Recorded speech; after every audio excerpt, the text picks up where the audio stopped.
Magandang araw mga kaate. Another day with Luto Serye. Araw nga ng Kapaskuhan at may ilang kaibigan na mapunta din eh. Tapos nag-request nga si Derek na magluto daw ako ng tofu sisig. Yun nga mga yon ay mga kaibigan ko ng mga estudyante pa sila.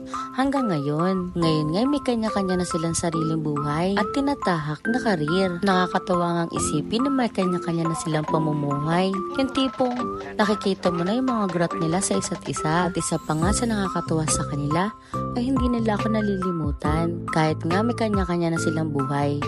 Huy, palit-ulit na tayo. Kahit nga hindi kami nagkakausap, ay pag naman nagkita, ay talagang inam ang kwentuhan. Huy, grabe na ba? Sa irin na nga ho, ang tofu sisig at irin na nga ho, sa isa na ho nagdadatingan na rin aking mga friend. Salamat sa inyong pagpunta. Sana'y sa uulitin. Yun lang for today's short video mga kaate. Salamat sa panonood. Merry Christmas!